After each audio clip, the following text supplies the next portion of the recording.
Om Aganatimarandasya Ganagana Salakya Chaksurun Militam Yena Tajmai Sri Gurave Namaha Sri Chaitanya Manobhistam Stapitam Yena Bhutare Swayam Rupa Karamayam Dadati Swaparantikam Vandeham Sri Guru Siyata Parakamanam Sri Gurun Vaishnavam Sya Sri Rupam Chagadatam Sahagana Raganatam Vitam Stam Sajevam Sadvaitam Savadutam Parijana Saitam Krishna Chaitanya Devam Sri Radha Krishna Padan Sahagana Lalita Shri Vishakhan Vitam Stya Nama Om Vishnu Padaya Krishna Pastaya Bhutade Srimati Bhakti Vedanta Swami Tanamane Namaste Sarasati Devi Gauravani Pacharini Avisheswanyori Paskada De Sararine Sri Krishna Chaitanya Prabhu Nityananda Sri Advaita Gadadhar Sri Vasari Gaur Bhaktivinoda Hare Krishna, Krishna Krishna, Hare Hare, Hare Rama, Rama Rama, Hare Hare.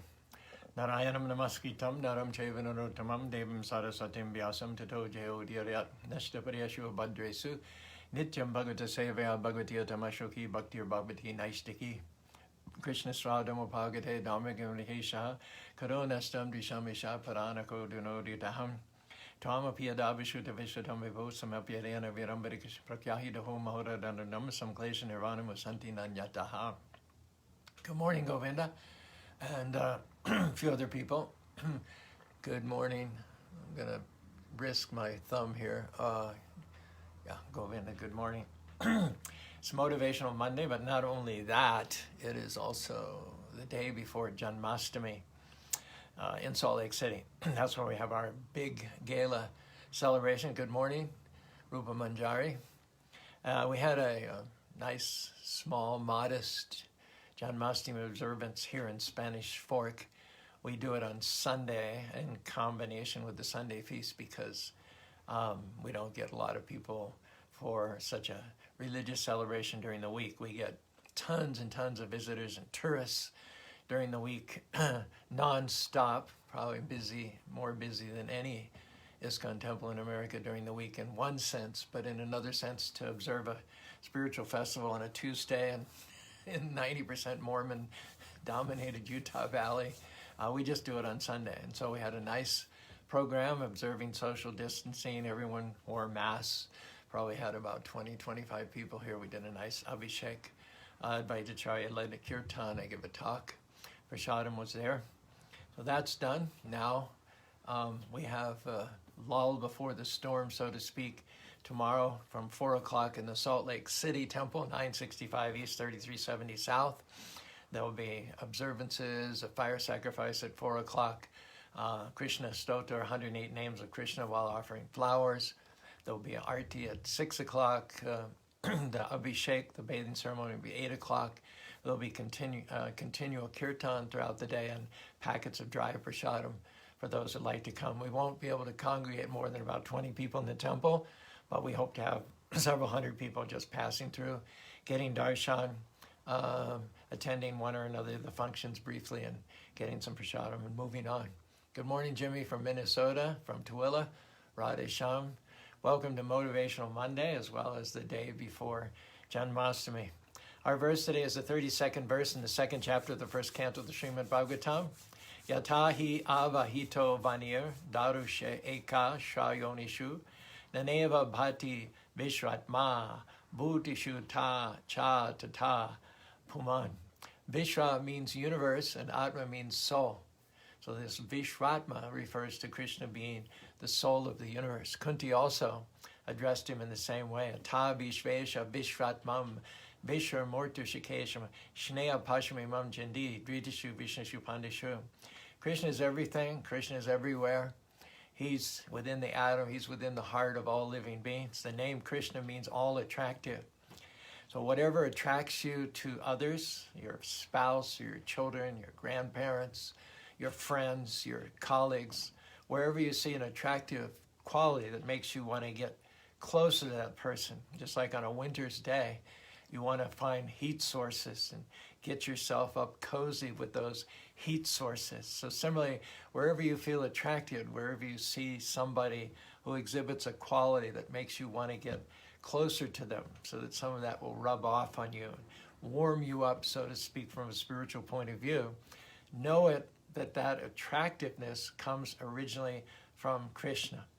He's therefore called Vishvatma, the soul of the universe. He's the source of everything that could possibly attract you. And when you become Krishna conscious, you plug into the source and you don't feel like you're lacking anything.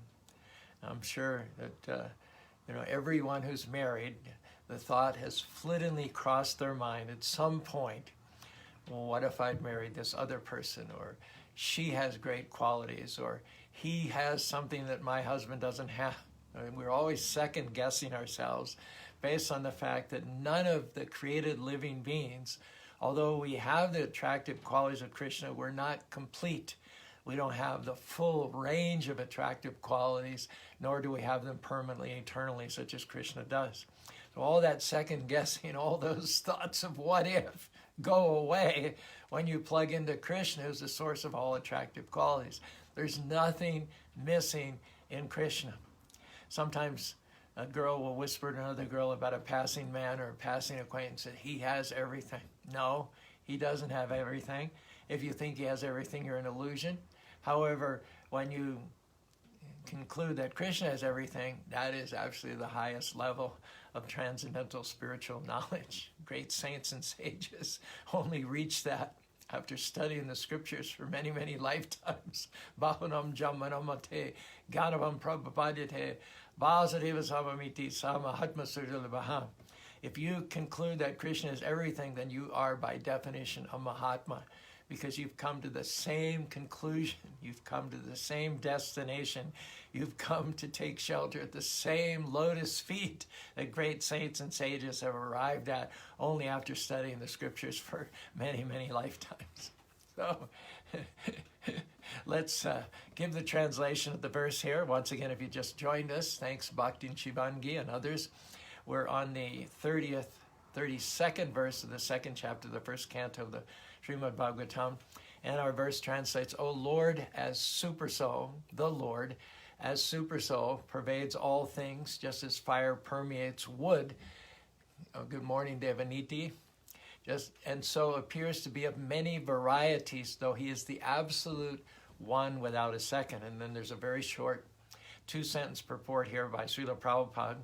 Lord Vasudeva, which refers to the all-pervasive feature of the Lord, the Supreme Personality of Godhead, and this is key to our theme today, by one of his plenary parts, expands himself all over the material world, and his existence can be perceived even within the atomic energy.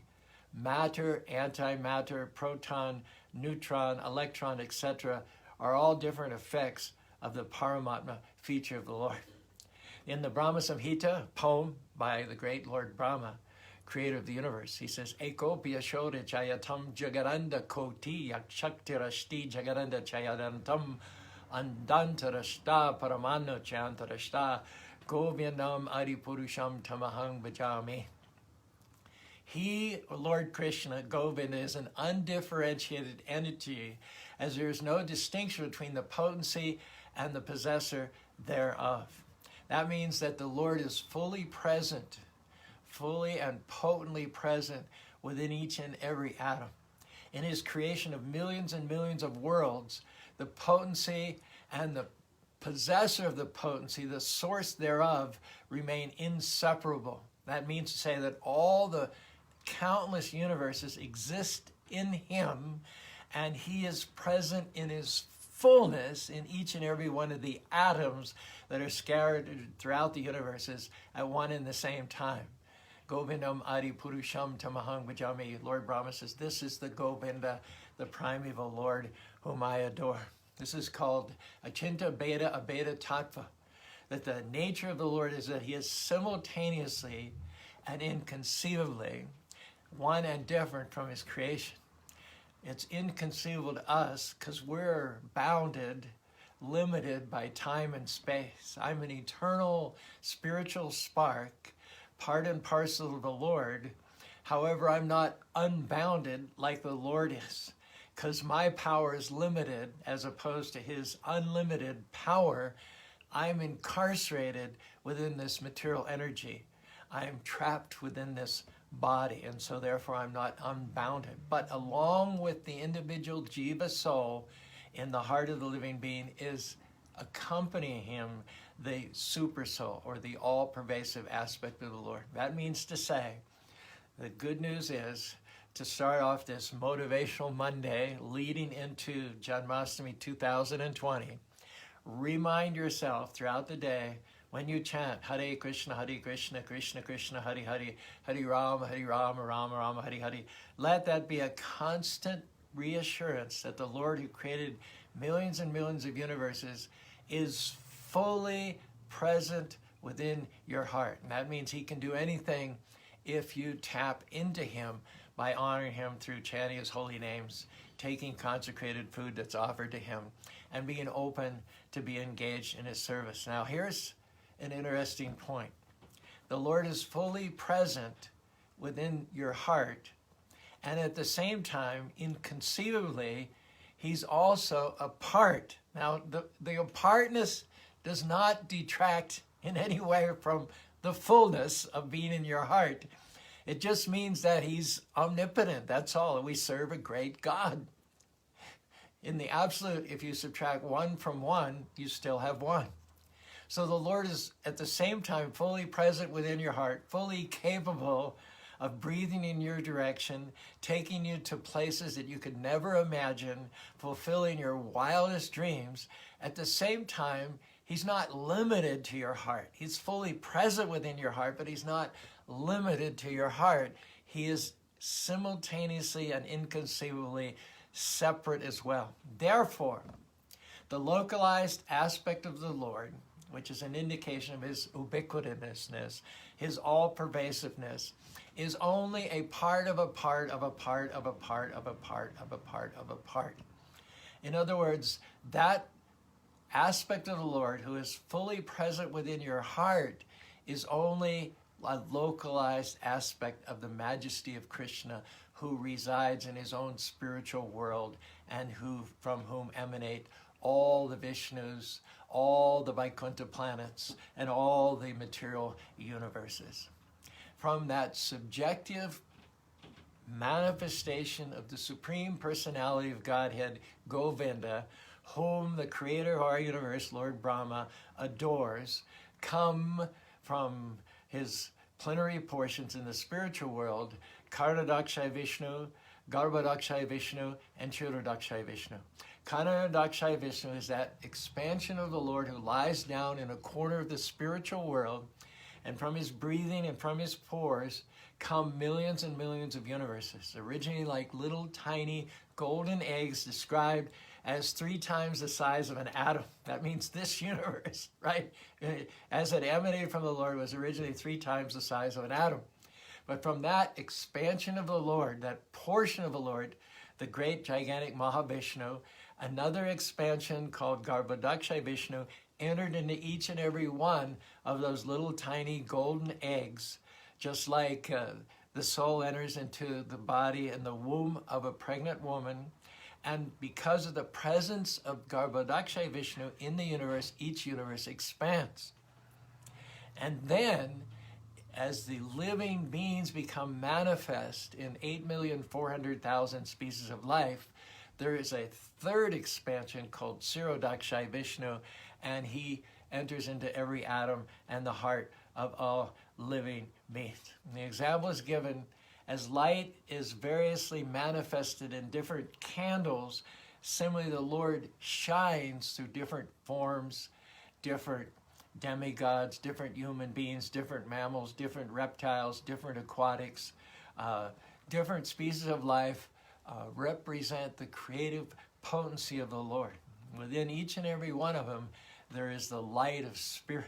So although the Lord manifests bodies in incredible, mind-blowing varieties and diversity of species, that spiritual energy, which is within each and every body, is basically one. Just like you may have a whole forest of wood. Some of the wood is in little tiny seedlings and saplings.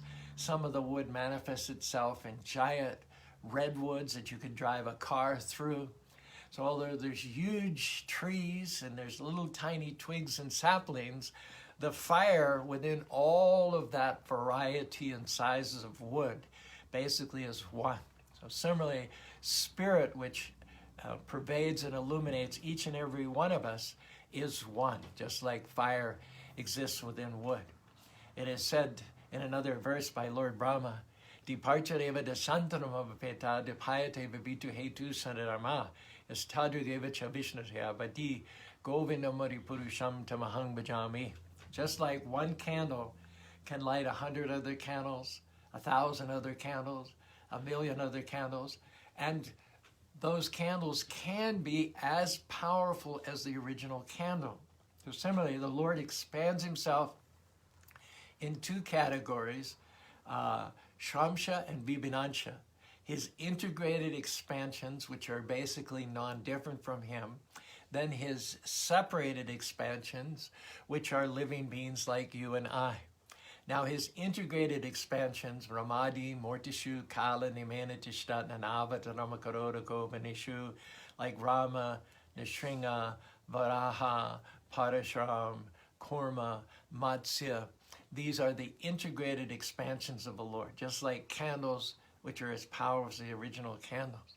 But then we are not in that category. You and I are not integrated expansions of the Lord. We're not subjective portions of the Lord, but we're separated portions of the Lord. Lord is infinite. We're infinitesimal. Lord is all-powerful. We reflect a tiny little sliver of his power.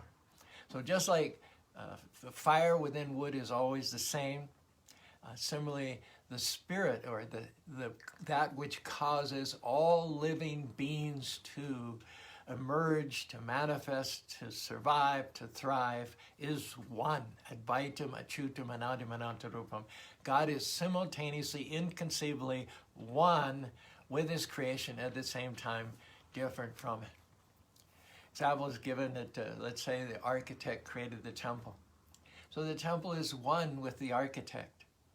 All the pipes and the electrical fixtures, the arches, the columns, the decorative architectural design elements, as well as the functional elements like water, electricity, all of that you can say is non-different from the architect. But the architect is not, you cannot equate the architect with his creation. The creator is always more than the creation. So sentimentally, you hear people say God is everything. No, he's more than everything. He's more than everything. No, he created everything, so everything is one with him, everything is non-different, but he's not everything. That's limiting him. That's putting him in a box. Sometimes people say, well, God is the universe. He created millions of universes. Look at Lord Brahma. We've already quoted 3 verses from the Brahma Samhita, and yet this Brahma, who is prostrated himself at the lotus feet of Krishna, who declares that Krishna controls everything in this universe like a child holds a walnut in his hand. This Brahma is only one of countless millions of Brahmas, and millions of universes. So to say that God is the universe is offensive. It's insulting. God is not just the universe. Or sometimes people say, God is love. No, God is the source of all emotions, love as well as hate, as well as compassion, as well as sensitivity, as well as empathy.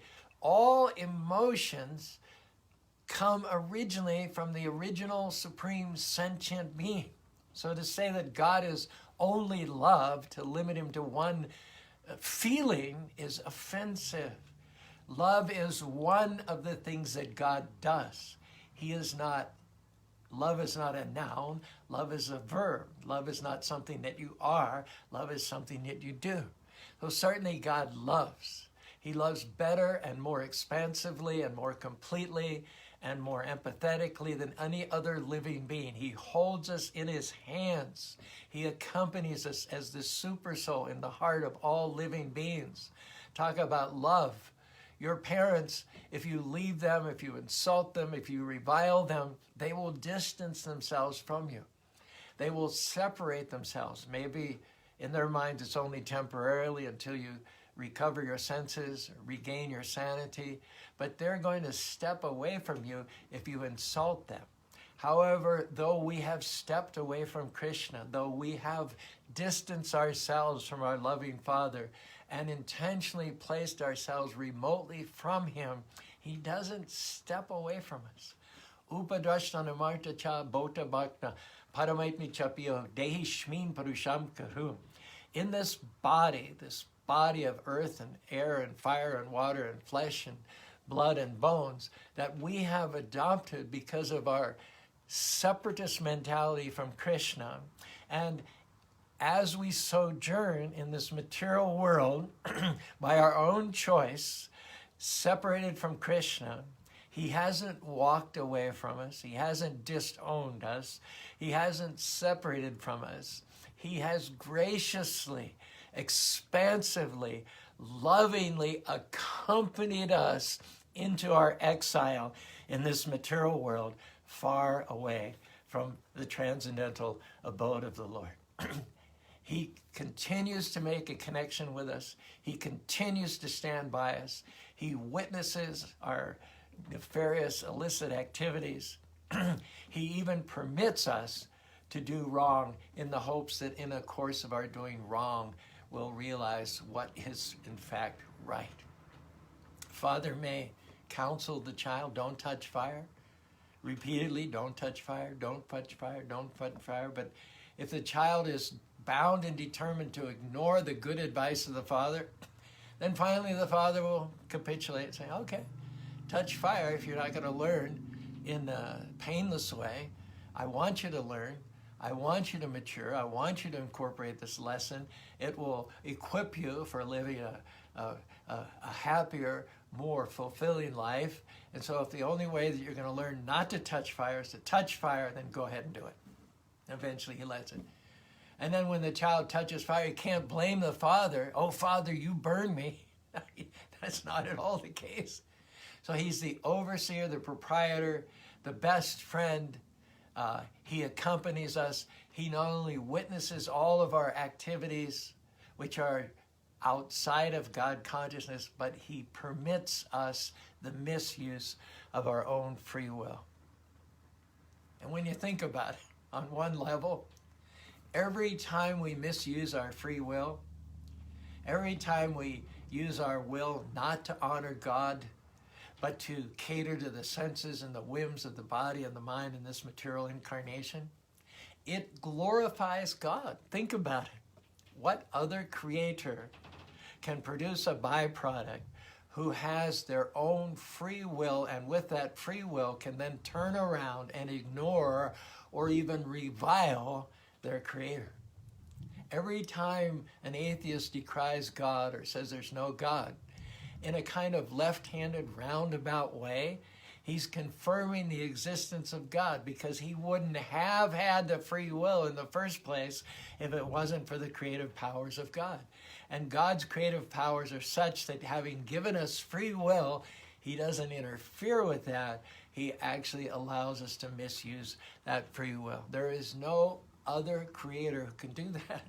When we create something on the assembly line, it's programmed without free will. We want it to do our bidding. We want it to be mechanical, non-thinking, non-willing. There's only one creator who can produce living entities with free will that paradoxically, by the misuse of that free will, they can ignore or break the best wishes of a living being for them.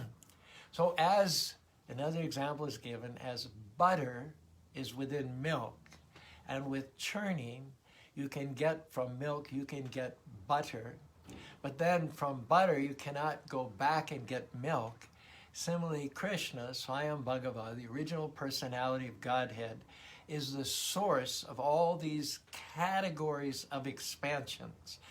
Both the subjective integrated portions of Ram, Nrsimha, Varaha, Morta, and as well as the separated portions of the Lord in the terms of millions and millions of infinitesimal jivas.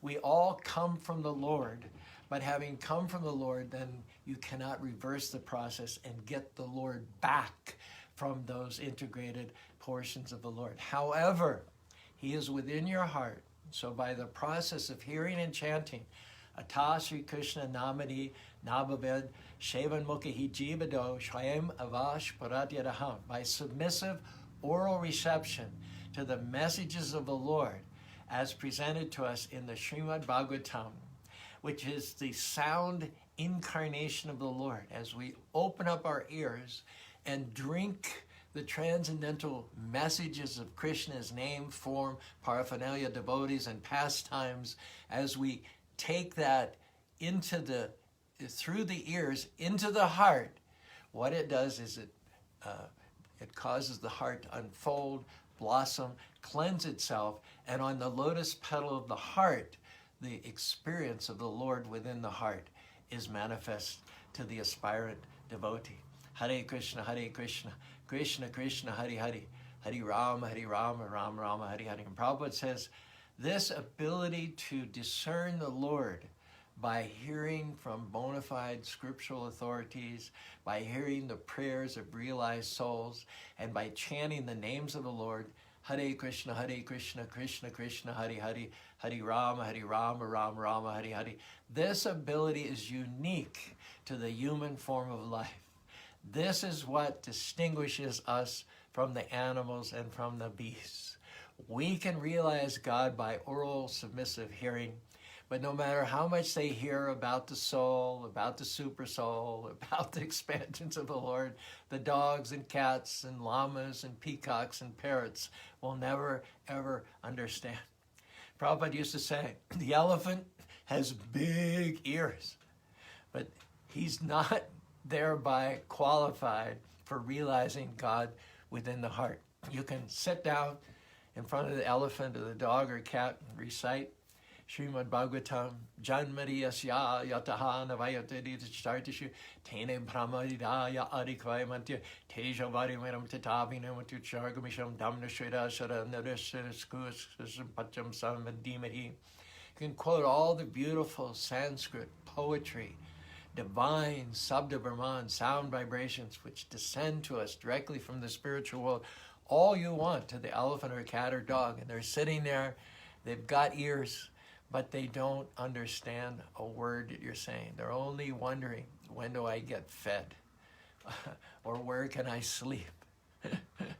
Or what danger is going to present itself that I'll have to defend myself and fight?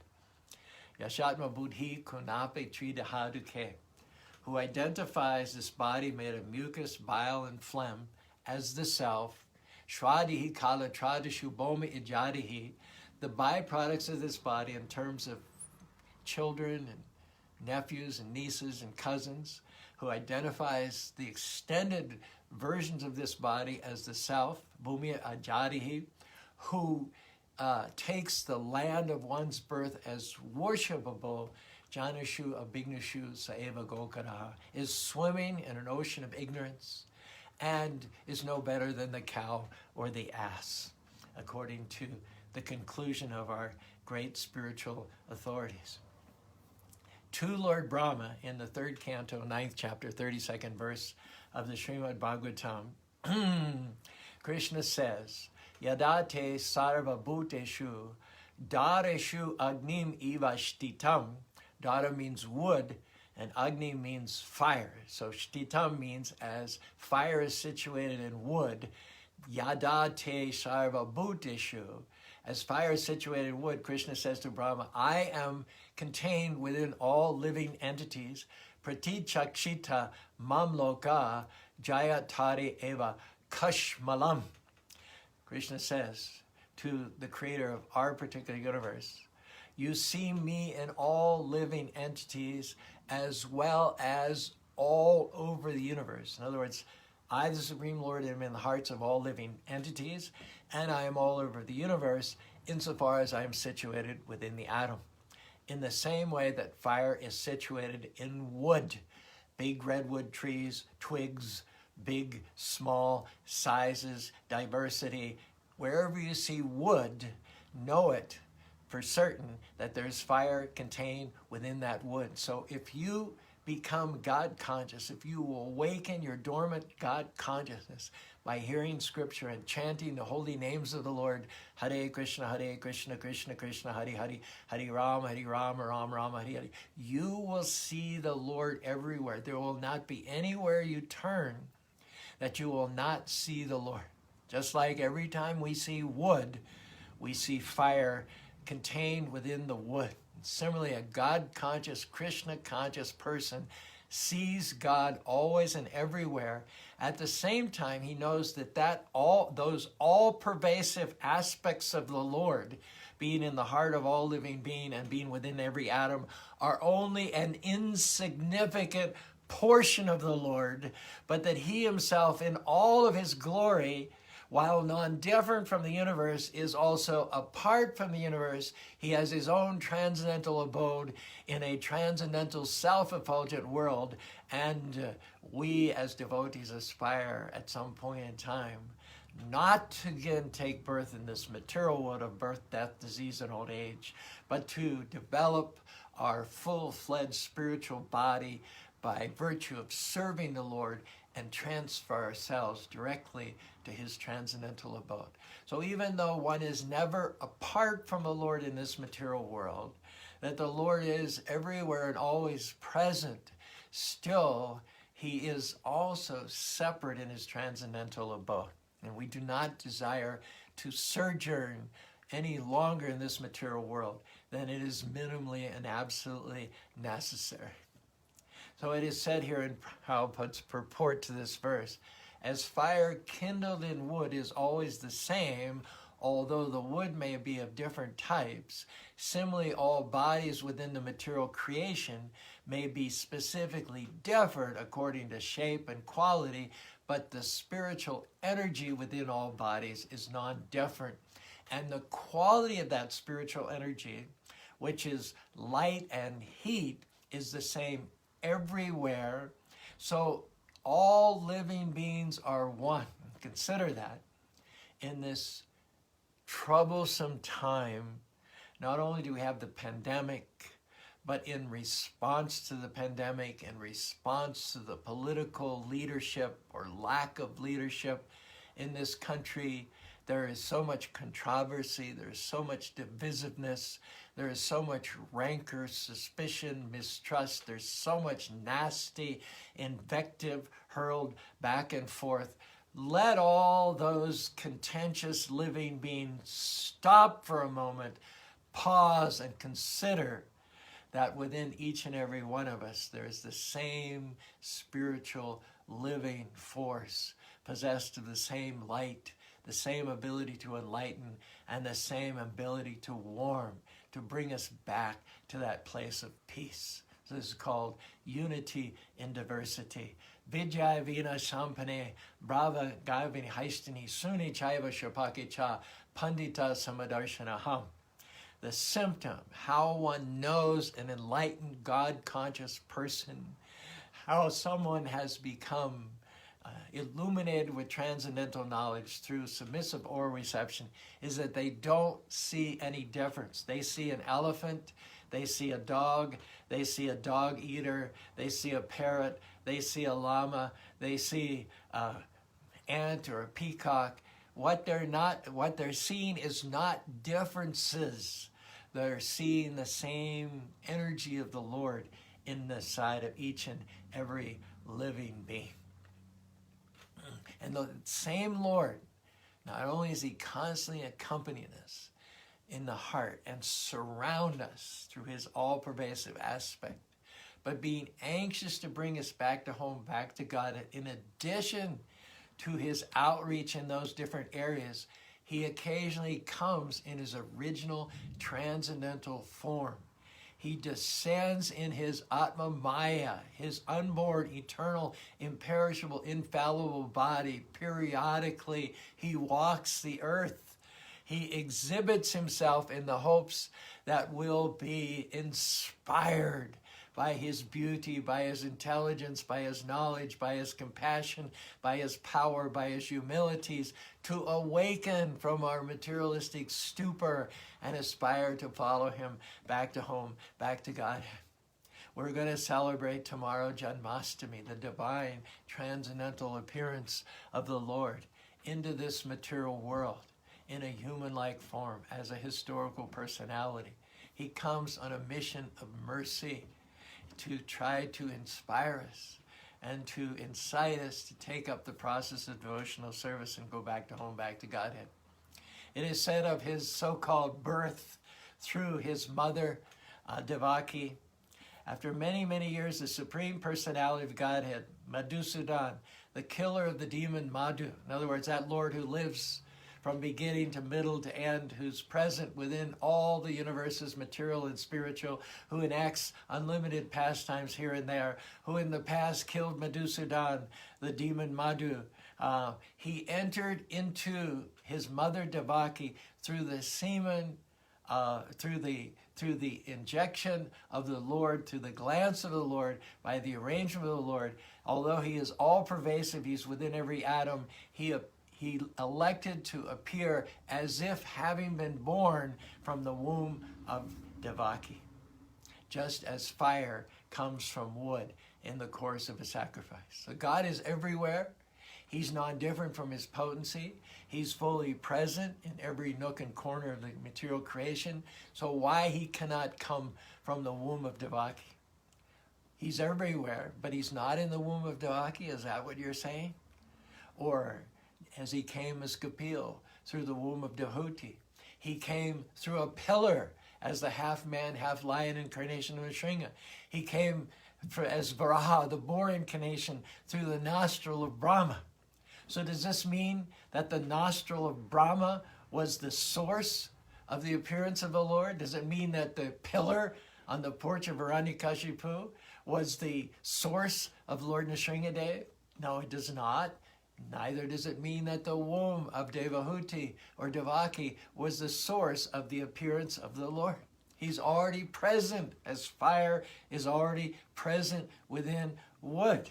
And as the quality of the fire is the same everywhere, the manifestations throughout material nature in different shapes and different forms is such that the original, the source, the animated, the living force of all living beings is one and the same.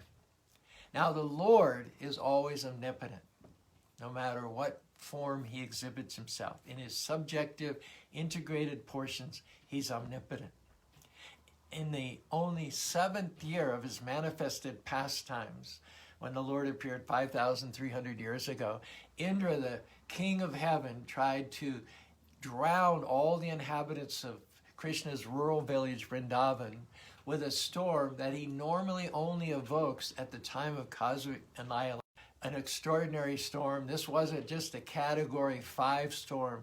This is a category 5,000 storm. It was capable of destroying the entire universe, and yet Indra focused all this destructive power on a small little village in what is now known as Uttar Pradesh. And so Krishna, although he was only in the 7th year of his pastime, and according to material calculation would have limited 7-year-old powers, this so-called 7-year-old Krishna in a so-called 7-year-old finger for 7 days while it sheltered all the inhabitants of Vrindavan. Now what 7-year-old boy can do that? In our experience, whatever power we have, whatever strength and prowess and intellectual acumen we have, expands or detracts according to our bodies. In infancy, we have very little strength, we have very little wisdom. But as we grow to maturity, 15, 16, 21, 22 years old, then our maturity, our intellectual acumen, as well as our physical strength expands. And if we work out at the gym and lift dumbbells and take supplements, maybe at the age of 21, we can get so strong we can lift a Volkswagen, okay? But we have no experience that a 7-year-old anywhere can lift a Volkswagen. But this 7-year-old lifted a mountain and held it for 7 days. That means that the Lord is not conditioned by his body. He does not exhibit his power according to the size of his body or to his age or his maturation. whatever body the Lord appears in, whether it be as a 7-year-old boy, whether it be as a half man, half lion, whether it be as a fish, however the Lord appears, his body is unlimitedly powerful. That is not the case for us. Our strength, our wisdom is very little in infancy. We reach a plateau of maturity from 20 to 40 where we have the maximum amount of strength and intellectual ability, and then we, having plateaued, we go over the other end of the plateau, and then things began to decline. I remember when I was selling cookies to raise money for the Spanish Fort Temple in the winter time in Utah. It's quite cold to stand at a cookie table in an exit door of a store. And so during the winter months, I would go to California and I would be selling cookies out of my little motor home down there in Los Angeles. On the weekends, for a little diversion to keep myself in shape, I would join the running club there down in Riverside. And so we would trying to forget what my point, the phone rang, which I'm recording right in the middle of this, and that kind of took my distraction away.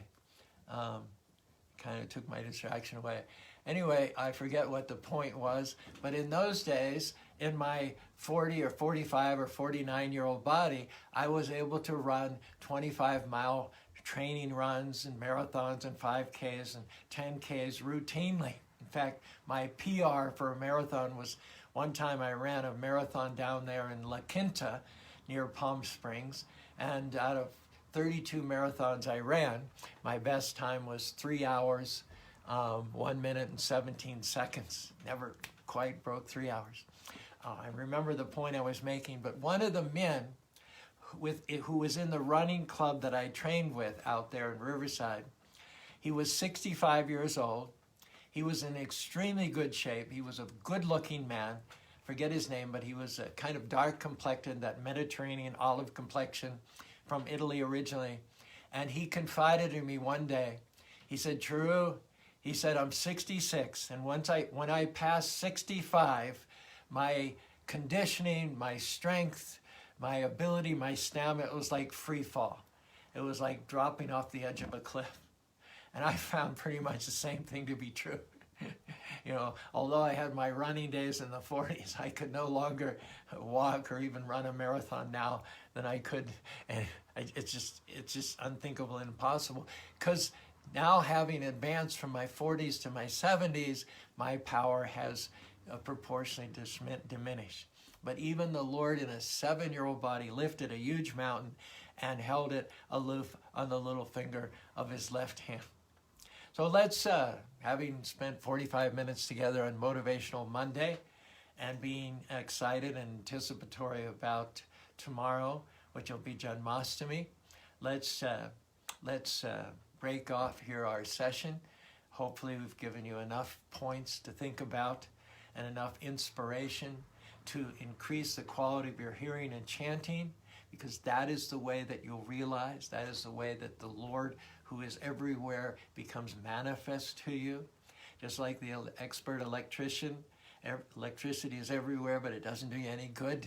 You have to know how to tap it, you have to know how to create an outlet, and then plug into that outlet. So hopefully we've given you some inspiration to increase your chanting and hearing so that you can plug in and cultivate and awaken your personal relationship with the Lord, and all of that even more so because this time tomorrow we'll be chanting and observing the Krishna Janmashtami celebrations in our homes and in the temples, and meditating upon the unlimited mercy of the Lord, that although He's with us already in His all-pervasive aspect, over and above all of that, He took the trouble out of love and compassion and concern for us to descend in His original self-same form 5,300 years ago on a mission of mercy.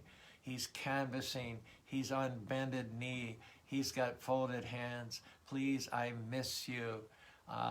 Please take those steps that you need to take to go back to home, back to Godhead.